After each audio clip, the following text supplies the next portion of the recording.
안녕하십니까. 여의도 24시입니다. 여러분들, 오늘 당연하게도 윤석열 대통령의 대국민 담화, 그리고 기자회견에 대해서, 한번 얘기를 해보겠습니다. 여러분들 아마 오전에 그걸 갖다 시간을 내서 보신 분들도 계시고, 그 다음에 그 뒤에 다시 따로 찾아서 보신 분들도 계실 거고, 또는 영상을 보시진 않았지만은 이런 언론 매체의 그런 보도를 통해서 단편적인 내용들을 또 확인하신 분들도 계실 겁니다. 그런데, 그거 보기에 따라서 좀 평가가 달릴 수도 있겠습니다. 그런데 결국은 제가 그 전에 말씀드린 것처럼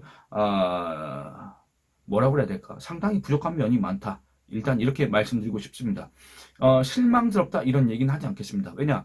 제가 자주 말씀드리는 게 뭔가 기대를 했어야 실망을 하는 건데 기대가 없었기 때문에 실망도 그렇게 크지 않았다. 역시나 혹시나 했는데 역시나였구나. 이런 생각밖에 들지 않았다. 그리고 두 번째는 그렇게 얘기할 수 있습니다. 대통령이 저렇게까지 나와서 이렇게, 의혹을 해소하려고, 그 다음에 이 민심을, 무마하려고 하는 그 노력 자체가 정말 중요한 것이다. 그렇게 생각할 수 있습니다만, 기왕에 그렇게 나설 거였다고 한다면, 정말 제대로 된 의혹 해소와, 그 다음에 이 민심의 분노를 갖다가 이렇게 다독이는 그런 것들을 갖다가 했어야 되는데, 그런 것들이 별로 없었다. 라고 저는 생각을 합니다. 예를 들어서 우리가 당초에 예고된 게 기자회견 방식이 무슨 무제한이라고 얘기를 했습니다. 주제도 무제한, 시간도 무제한. 그런데 윤석열 대통령이 뭐라고 했습니까? 1시간 반쯤 지났나? 제 기억에 그렇습니다. 대변인한테, 이제 하나만 더 받자. 목이 아프다. 더 할까? 이렇게 얘기를 한 거 여러분들 영상 보신 분들은 기억하실 겁니다. 저는 일단 거기서 두 가지를 느낀 게 뭐냐면, 첫째, 이게 여러분들, 이 행사의 타이틀이 뭐였습니까? 윤석열 대국민 담화 및 기자회견이었습니다.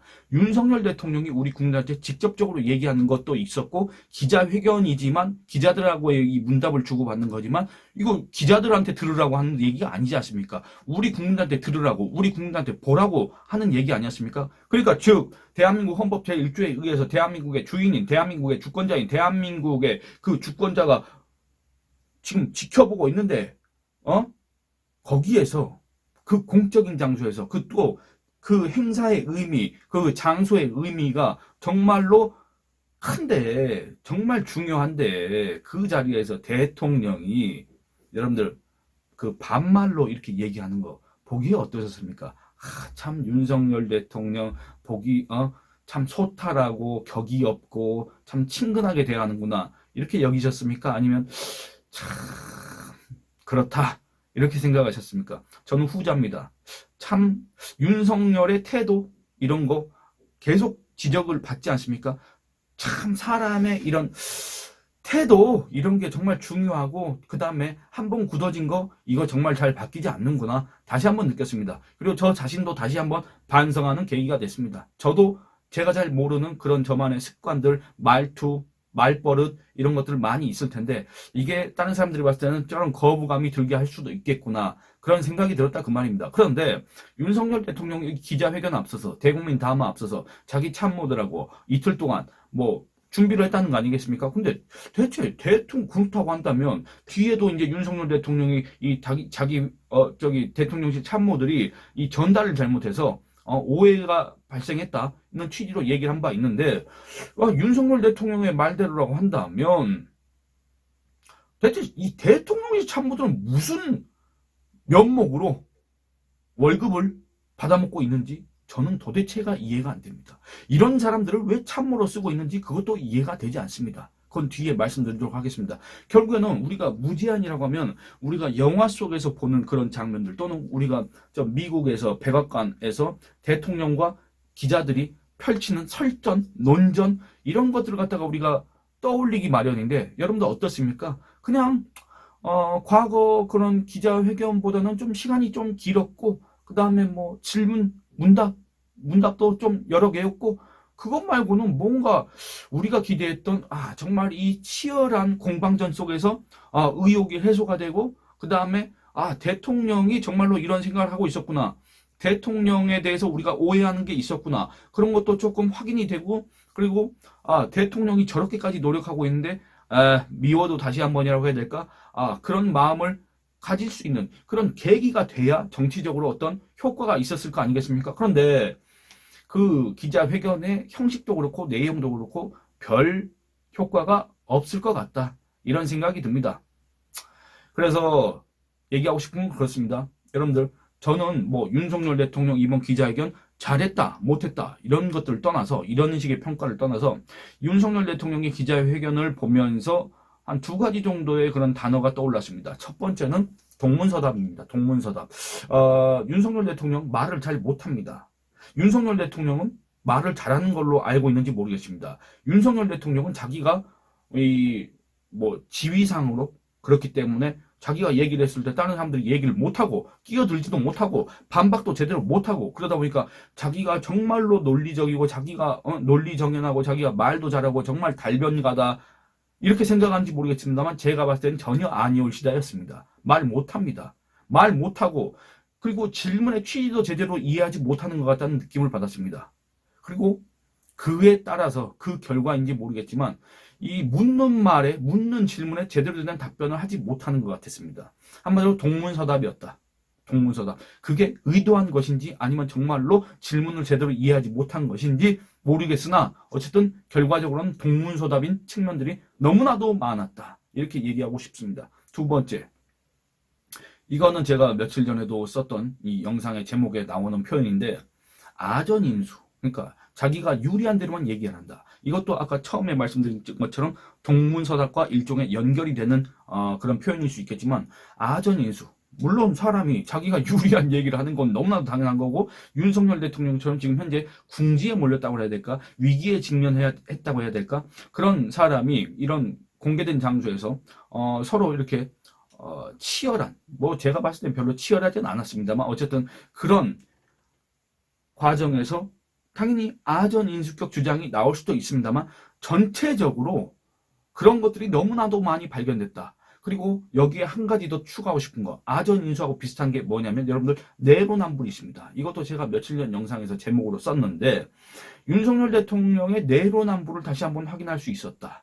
이런 생각을 하게 됩니다. 왜냐? 제가 이것도 뒤에 말씀드리겠지만 윤석열 대통령이 이 특검에 대해서 아주 부정적으로 평가했습니다.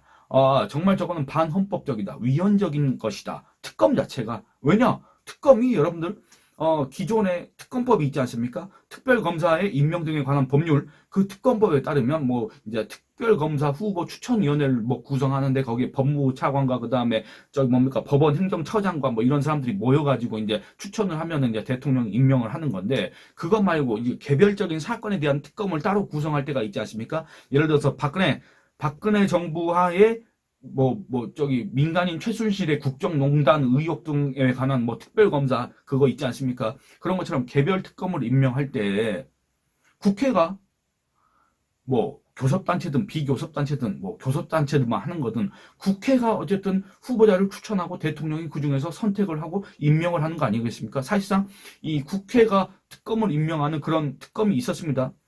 근데 여기에 대해서 윤석열 대통령이 그거 삼권 분립 체제에 위배되는 것이다. 삼권 분립이라는 건 정말 우리나라 헌법의 근간이 되는 겁니다. 그렇지 않습니까? 근데 거기에 위배된다고 하면 정말로 그런 특검 같은 제도는 있어서는 안 되는 제도다. 이렇게 얘기하는 것과 같습니다. 윤석열 대통령 분명히 그렇게 얘기했습니다.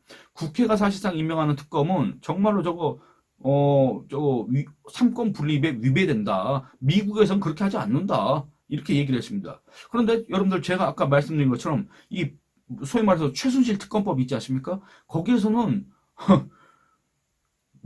더불어민주당과 그때 당시에 국민의당이 각각 한 명씩 추천했습니다. 그래서 박근혜 대통령이 그중에서 박영수라는 사람을 특별검사로 임명을 한 겁니다. 사실상 박근혜 대통령이 임명을 한 것뿐 사실상 임명한 거는 더불어민주당과 국민의당 그러니까 국회다 그 말입니다.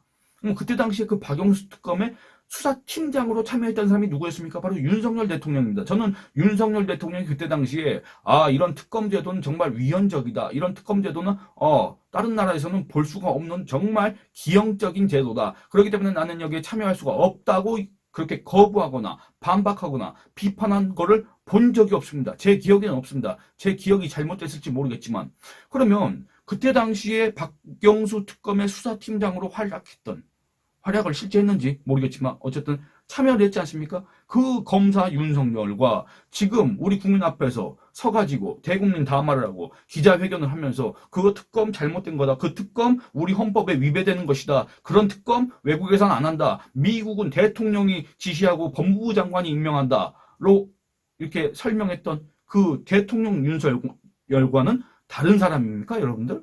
다른 사람이 아니라고 하면 윤석열 대통령은 지금 그때는 맞고 지금은 틀리다라는 얘기를 하는 겁니까? 그때는 맞고 지금은 틀리다라고 하는 걸 우리가 네 글자로 뭐라 그럽니까? 내로남불 또는 아전인수라고 합니다. 저는 그러니까 이 대략 두 가지 또는 넓게 보면 세 가지 정도의 표현이 떠올랐습니다. 일단 윤석열 대통령의 기자회견 대국민 담화를 보면서 느낀 감상은 그랬습니다. 여러분들 이 영상을 좀 짧게 끊도록 하겠습니다. 제가 이 다음 영상부터는 윤석열 대통령이 기자들과 나눈 문답 있지 않습니까? 그 문답을 하나하나 뜯어보면서 여러분들하고 같이 한번 분석을 해보려고 합니다.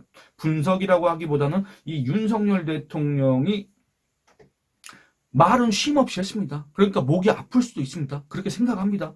그런데 이 말들이 서로 연결되지가 않고 대체 무슨 얘기를 하는지 도저히 모르겠고 순간적으로 내가 말귀가 이렇게 어두웠나? 이렇게 착각할 정도로 도대체 저 말이 여기서 왜 나와야 되는 건가? 대체 앞에 한 말과 이 말이 무슨 연결이 되는 건가? 그런 생각이 들었다 그 말입니다. 그래서 이게 일종의 해석이라고 해야 될까? 그런 것도 필요하고 일종의 통역? 이런 것도 필요할 것 같아서 그리고 또 이 윤석열 대통령의 이런 발언을 지적하고 싶은 또 대목들이 많이 있어서 이거를 한번 해봐야 되겠다 그런 생각이 들었습니다. 다소 지루할 수도 있고 재미 자체는 별로 없을 수도 있겠지만 여러분들 이 다음 영상도 많이 시청해 주시길 부탁드리겠습니다. 예, 여러분들 좋아요 많이 눌러주시고 의견 많이 남겨주시기 바랍니다. 물론 이 영상에 대해서는 의견을 남겨주실 게 별로 없으시겠지만 여러분들이 윤석열 대통령의 대국민 담화 기자회견을 보면서 느꼈던 그런 감상이 있지 않습니까? 그런 것들을 의견으로 남겨주시면 뭐 저도 마찬가지고 다른 분들한테도 상당히 유용할 것 같다 그런 생각이 듭니다. 여러분들 의견 많이 남겨주시기 바랍니다. 이 영상 끊고 바로 이 다음 영상에 이어서 얘기를 해보도록 하겠습니다. 감사합니다.